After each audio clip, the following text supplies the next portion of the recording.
Hello and welcome back to the Sex and Healing podcast. I'm your host, Erin Kyna, and thank you so much for joining me as we take this wild ride together through the realms of sex and healing. We absolutely love your support here at the Sex and Healing podcast. And if you wish to support us more, then we ask that you subscribe so that you don't ever miss an episode.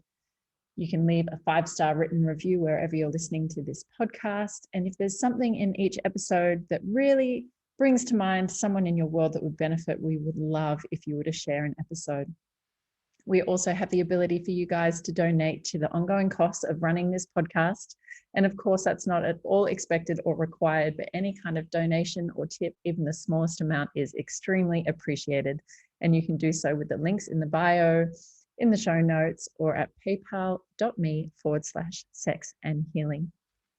Today's episode is all about the life-changing awareness that I had this week that I am, in fact, a demisexual.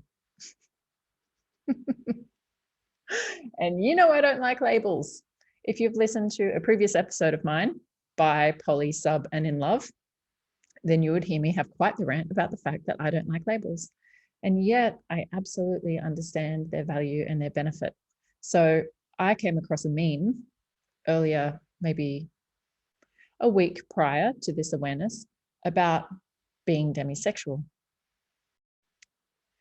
And the meme said, demisexual, noun, a person who doesn't experience sexual attraction unless they form a strong emotional connection with someone. And I forwarded it to my man with a statement that says, this must be me. So I didn't think about it too much again. He didn't actually reply to that one. So we didn't have a conversation about it between us. But it popped up somewhere else in my world within a week of that. And I thought, okay, I'm going to look into this thing. So I go online and I look it up, and it says demisexual. Demisexual people only feel sexually attracted to someone when they have an emotional bond with a person. And as I read more and more about the understanding of demisexuality, it became more and more and more apparent that this is absolutely who I am. So it actually sits halfway along the asexual spectrum. So on one end, we have asexual, and asexual is someone who has little or no sexual attraction, to the other side being sexual or allosexual, which means that people have sexual attraction to others. So with demisexuality sitting at the midway point, it means that the conditions must be met of emotional bonding, of emotional connection, in order to feel sexual attraction. So when I look at my past, I would consider myself an extremely sexual person. You know, when my man once said to me, you know, I finally met a woman as sexual as me. And I laughed. I was like, oh, whoa, maybe not. Like, wow, slow down. I'm not as sexual as you. Because in my mind, he's the most sexual man I've ever met. But I went away and thought about that. And I'm like, am I as sexual as him? Like, why don't I accept that about myself? Why do I struggle to accept this identity of being so sexual? On one hand, I recognize it. And on the other hand, I can recognize these experiences where I've been completely asexual, where I feel no sexual desire. I've been in circumstances where I'll walk into a sex party and I hate it. I hate it. Like, I feel so triggered and so turned off and not at all attracted to anything. And I just think, oh, this is not me. And then I see other people at those events having sexual experiences in that environment. And I think, oh, they must be more sexual than me. Even though that doesn't completely compute in my brain because I inherently know that I'm more sexual, but they can do things that I can't. Therefore, I'm not sexual. So it's something that my man and I have talked about a lot and laughed about a lot, is that my struggle to fully and wholeheartedly accept the understanding of what a sexual being I am.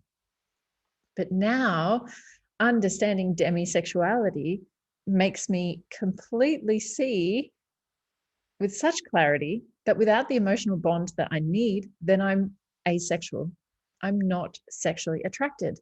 So I would suspect that almost every woman has a degree of demisexuality. In general, most females or most feminine identifying beings do need some sort of emotional bond in order to express their sexuality.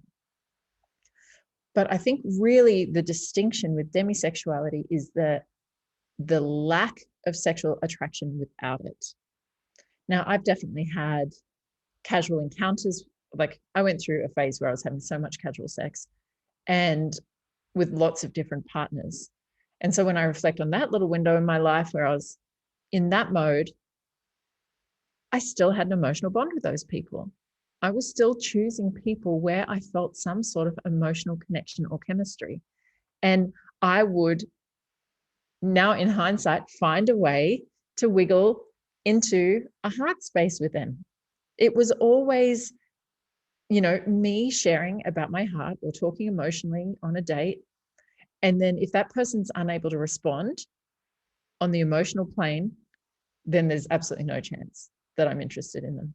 If they're able to meet me there and play in the realms of emotion, then absolutely the door's open for sexuality. And so I am such a deeply emotional person. I actually haven't met anyone else who experiences emotions the way that I do, to the depth that I do, to the intensity that I do. I'm a triple water sign astrologically. So basically I'm pure emotion.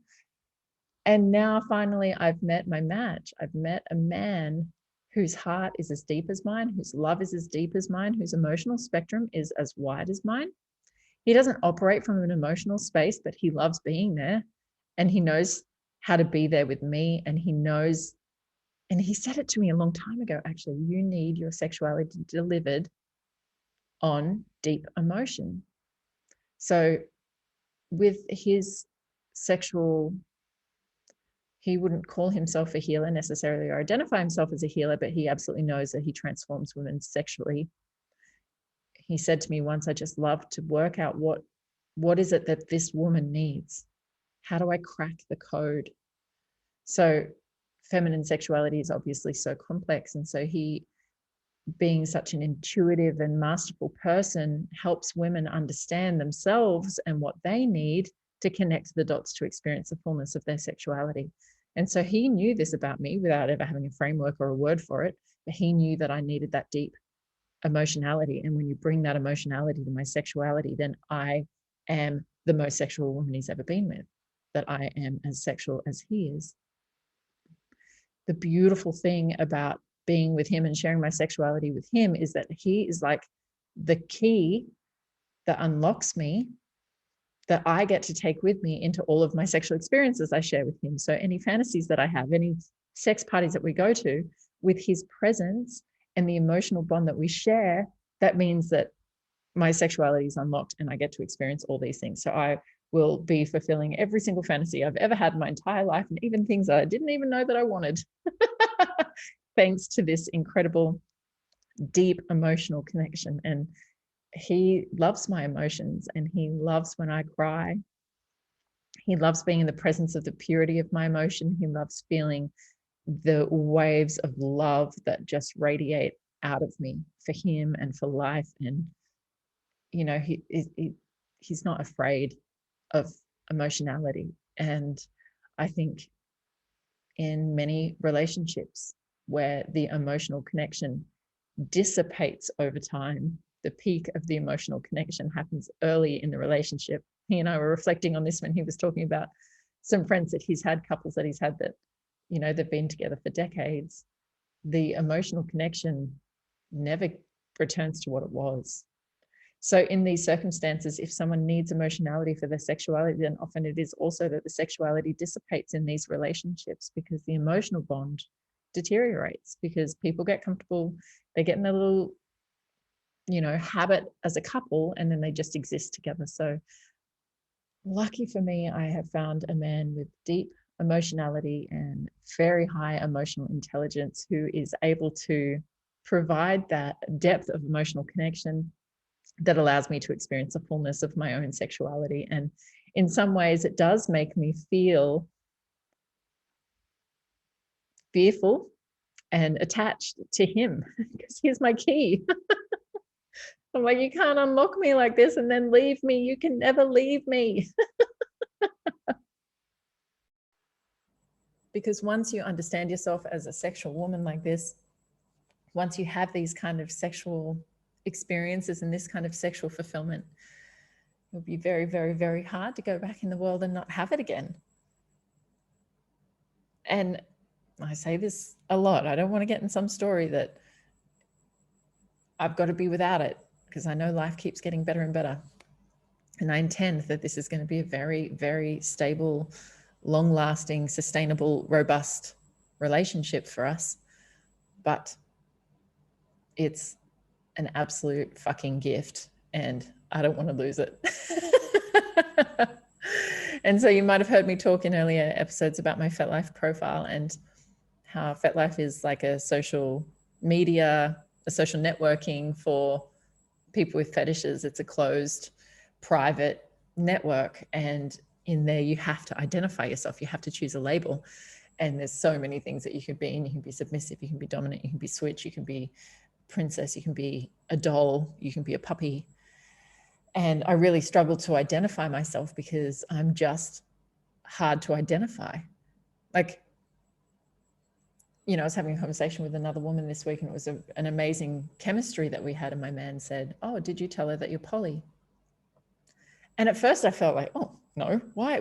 I would never say that. I would never say that. I'm never going to be like, "Hi, I'm Erin and I'm bisexual and poly." Like, never. It is just not how I operate. It's so not an important part of who I am in my mind. It's just so limited. I've always said, I'm just Erin. And yes, I'm talking to this woman about being deeply in love with a man and still wanting a female partner. So I'm implying that we're poly, but I don't walk around with this concept in my mind like, oh, I am poly. Let me tell the world that I am this thing. Like, that's just not how it works for me. So on FetLife, I choose to identify as a sensualist because my sensuality is with me 24/7. That doesn't fall under the demisexual category that it needs certain conditions to be met in order for me to experience. I'm sensual 24/7. Like, every single thing that I do and that I touch and that I experience, I wish to have sensuality with it. So under the relationship status, I've identified that I'm primal because that is something else that has been unlocked in my relationship and has been amazing to experience, my primality and the intensity of animalistic sexuality that I have inside of me. So I felt very good to finally feel like, within the context of labels, which I hate, I have labels that make sense to me, that I am primal, demisexual, sensualist, which I think is really quite funny. That is a very wide spectrum. That's not 3 words that you would often see put together, I'm sure. But I feel so fucking good because they're my words and that's my understanding at this point in time. And that too is going to continue to evolve as my sexuality evolves, I'm sure.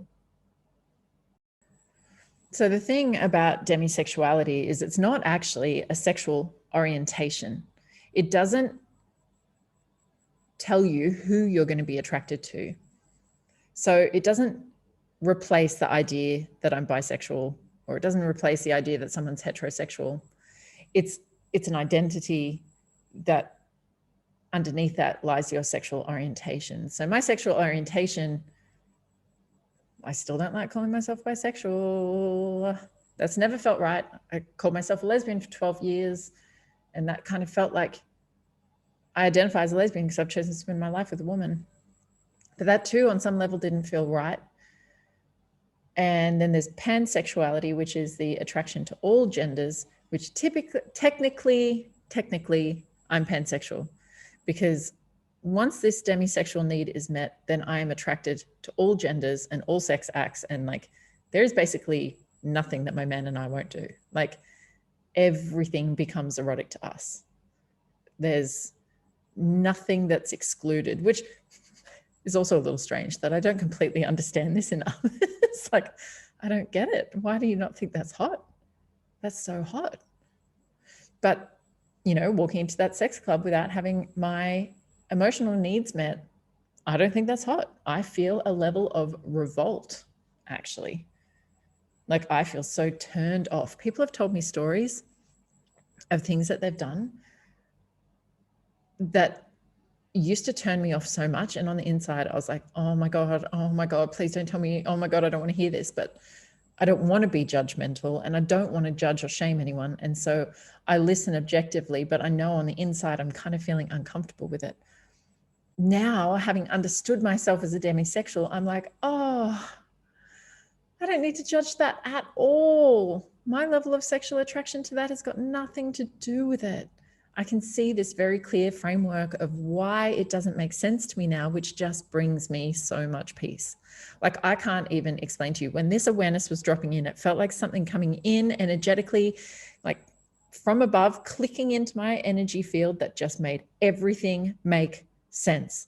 Every single sexual experience I've had my entire fucking life, and every non-sexual experience, all fucking made sense. So much sense. What fucking relief. Like, I used to get so fucking triggered when people would try and pick me up. I get so irritated when people value me for my beauty. I'd be like, fuck off, that's not me. Why do you want to fuck me just because you think I'm hot? Like, I'm so much more than that. And what I realized is that they're attracted to something that doesn't require emotional bond. And so therefore it's not sexy to me, but they're trying to pick me up anyway. So now I'm like, oh, now I know why I hate people trying to pick me up. I hate why people are, I understand why I hate that people are attracted to my beauty. I've had a real chip on my shoulder about people valuing me for my beauty. I'm like, fuck off. That's the least exciting thing about me. Like, if you just value me for that, then you don't really know who I am. And the world lives at that superficial aesthetic level that I just find like, bleh. Now I'm like, oh, you're not a demisexual. That's okay. You're you. I'm me. I don't need to take anything personally. I don't need to get upset about anything. I'm a primal demisexual sensualist, and you're not. So yay for this label. Yay for this empowerment that has come to me. Yay for the relief and the understanding. And as always, continue to evolve, not be limited by any label, not to be restricted by anything, but just continue being Erin. Erin being Erin. That essentially is my life motto. So, in summary to today's episode, demisexuality is the requirement of having an emotional bond in order to feel sexually attracted. And it's not an orientation, it's an identity. And such an identity may offer you the same liberation as it has offered me, or the understanding of someone else in your world. And maybe we all feel more compassionate understanding of ourselves and of each other. So I hope you have enjoyed this episode of Sex and Healing. And as always, I would love to hear from you. You can find me via Instagram, where we do lots of Q&As. You can always submit your questions to me that you would like to hear answered, whether that's on an episode or via an IGTV. And come and share the love. Let me know what your takeaways were, what you loved, what triggered you, what outstanding questions you might have. Let me know if you identify as a demisexual. I want to know it all. If there is someone in your world that you think would benefit from hearing this episode, then please share. Make sure you subscribe so you don't miss an episode. And until next time, laugh loud and fuck louder.